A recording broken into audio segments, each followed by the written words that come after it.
बड़ी खुशी के बात है कि गोह विधानसभा के पूर्व विधायक डॉक्टर रणविजय शर्मा जी के संगठन के मीटिंग चली था हंसपुरा में। उस मीटिंग में आवा हम तोनी से सुनावा ही बस मुझवानी विधायक जी का कहा तू संगठन के कैसे कैसे लेके जा तू पटना और तोनी अब ये संदेश तोनी विधायक जी के माध्यम से खुद सुना। कुछ लोगों द्वारा भ्रामक प्रचार किया जा रहा था कि अरे उपेंद्र जी को कैगो सीट मिलेगा, 4 गो 5 गो बहुत है। विक्रमगंज रैली हुई, उसके बाद प्रेस वालों का भी सब बैठे हुए हैं, प्रेस के भी प्रतिनिधिगण, शंभू जी हैं, वो नहीं गए वो। हाँ, ये लोग भी उस समय में ही लिख रहे थे कि 4-5 विजय करण जी। और यहाँ जब मुजफ्फरपुर में रैली हुई तो हमारे नेता ने कहा कि 4-5 सीट वो आप डिक्लेयर कर दीजिए, अकेले लड़ेगा ये भी आप ही बता दीजिए, जब आप ही करवे करते हैं और आप ही को सब करने हैं तो जे मन में आवे लिख दीजिए। तब ये लोग लिखना शुरू किए कि 6-7 सफल रैली देख के। गया रैली जब हमारा हुआ और एक रैली, हर रैली एक दूसरे का इतिहास तोड़ते गया। गया रैली जब हुई तब प्रेस वाले लिखना शुरू कर दिए कि आरएलएम को 10 सीट से कम नहीं मिलेगा। अब ये लास्ट रैली है इस चुनाव के पहले का, चूंकि मुख्यालय में होना है पटना में, इसलिए पार्टी के ताकत को प्रदर्शित करने के लिए, संगठन को मजबूत करने के लिए रैलियां की जाती हैं। उसमें आपकी भागीदारी भी सुनिश्चित है, कार्यकर्ताओं के बल पर ही होता है। और मैं समझता हूं कि गो हंसपुरा हर जगह अपना प्रमुखता से रोल निभाया है और अपनी उपस्थिति दर्ज कराया है। तो 5 तारीख को सभी को मैं निमंत्रित कर रहा हूं और विश्वास के साथ निमंत्रित कर रहा हूं कि आप लोग चलेंगे। अभी वो मीटिंग से मैं आ रहा हूं, 35 बस का मांग हुआ है, काटते काटते, क्योंकि सभी लोग यहाँ भी वही हाल देख रहे हैं। अब एक एक गांव से 2-2 लोग बस मांग रहा है, विंगर मांग रहा है। लेकिन हम लोग को टारगेट है कि 50 बस भेज दें, तो 50 से ज्यादा तो हो गया। चुनाव भी आगे लड़ना है, इसलिए हर बात को ख्याल में रखकर सहयोग करने वाले भी बहुत सारे लोग हैं। ये मैं नहीं कहता हूं कि अकेले सब चीज हम कर रहे हैं। मेरे सब सहयोगी कार्यकर्ता, जब राम सेतु का निर्माण हो रहा था तो गिलहरी बालू ढो रही थी, लोट लोट के गिरा रही थी, जो बना वो भी किया, लेकिन योगदान भी उसका भी इतिहास और शास्त्रों में आया। उसी तरह कोई बड़ा काम करने के लिए हर आदमी का सहयोग चाहिए और क्षमता के अनुसार जो सहयोग करे वो कम नहीं होता है। इसलिए सब लोग मिलकर ही पार्टी को खड़ा किया है और आप ही के बल पर पार्टी की प्रतिष्ठा है, नेता की प्रतिष्ठा है।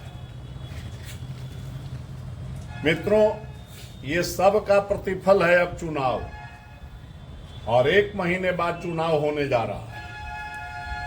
मैं समझता हूं अक्टूबर में फर्स्ट फेज का चुनाव हो जाएगा। जो पूर्व का अब अनुभव रहा है उसमें 2-3 बार से हम लोग का फर्स्ट फेज में हो जाता है, साउथ बिहार का ठीक होता भी है कि इमीडिएट निकल गया। अब देखिए इस बार क्या होगा, लेकिन पूर्व के अनुभव के आधार पर लगता है अक्टूबर में ही हम लोग का चुनाव हो जाएगा।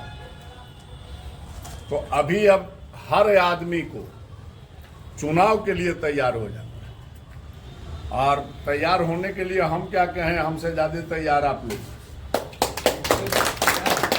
ये कहने की बात नहीं है, ये तो स्पष्ट दृष्टिगोचर है। और युद्ध, हर युद्ध हौसला से लड़ी जाती है।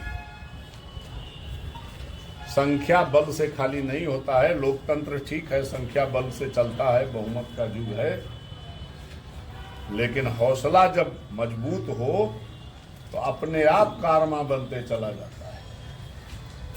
आज के दिन में विपक्षी लोग तरह तरह के भ्रामक प्रचार कर रहे हैं। बड़ी हास्यास्पद लगता है कि जिस व्यक्ति के बारे में उल्टा सीधा लोग प्रचार कर रहे हैं, कहते हैं कि नेता को ही मैनेज हम लोग कर लिए, मतलब उपेंद्र कुशवाहा जी को। कौन उपेंद्र कुशवाहा? जिसने अपने सिद्धांतों के लिए मंत्री पद छोड़ दिया, समझौता नहीं किया। कौन उपेंद्र कुशवाहा? कि अगर सिद्धांत की बात टकराई तो राज्यसभा से त्याग पत्र दे दिया। कौन उपेंद्र कुशवाहा?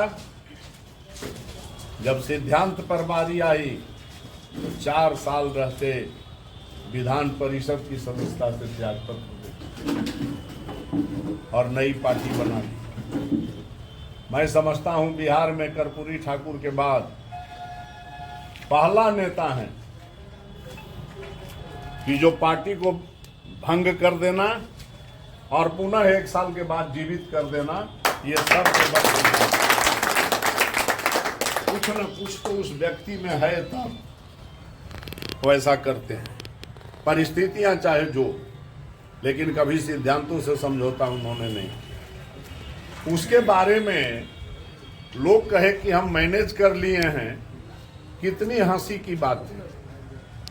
मैनेज वो होता है, और जो भारत सरकार में मंत्री रह चुका उसके लिए करोड़ 2 करोड़ रुपया पर मैनेज होने की बात, ये बड़ी हास्यास्पद है। इस तरह का प्रचार क्षेत्र में किया जा रहा है। मैं नाम किसी का नहीं लेना चाहता, लेकिन एक वर्ग के समर्थक लोग हैं, वो कहते हैं कि अरे हम लोग का फाइनल हो गया टिकट, जबकि अभी यही नहीं हुआ है कि कौन आदमी को कितना सीट मिले। तो पहली बैठक ना हुआ, अभी पहला बैठक भी नहीं हुआ, अब फाइनल भी हो गया। कैसे? तो सबसे बात भी हो गई और उपेंद्र जी के मैनेज कर लिया। चलिए भाई, बड़ी अच्छी बात है। तो अगर उपेंद्र जी पैसे की राजनीति खाली करते तो फिर इतनी ठोकर मार के चल देने की बात कहीं नहीं थी, और इतने बार त्याग पत्र देने की आवश्यकता नहीं पड़ती।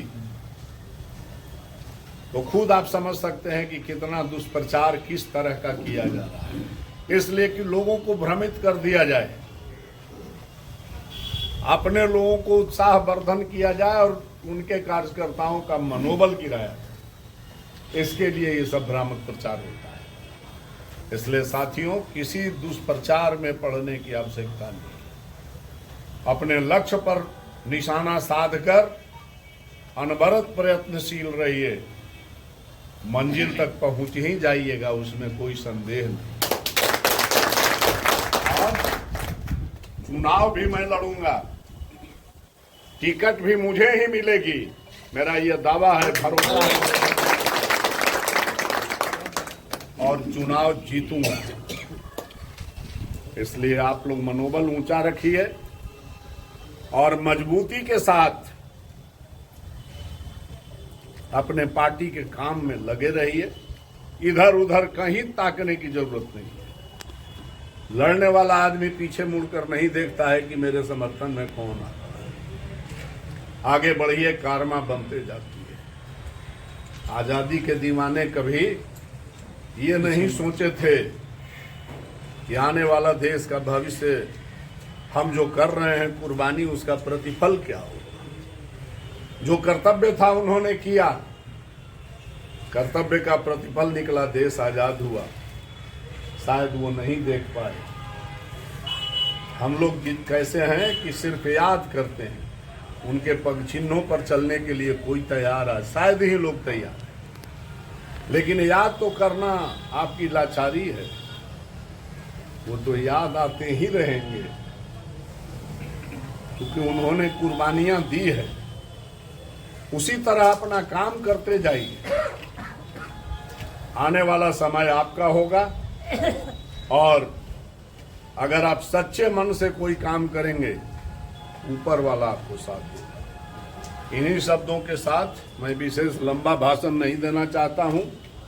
5 तारीख को चलिए।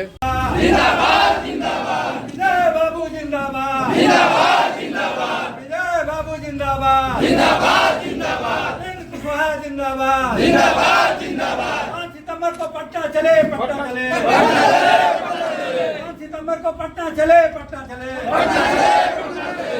विजय बाबू जिंदाबाद जिंदाबाद जिंदाबाद लोक नेता जैसा हो विजय बाबू जैसा हो, वो का नेता कैसा हो विजय बाबू जैसा हो, वो का नेता कैसा हो विजय बाबू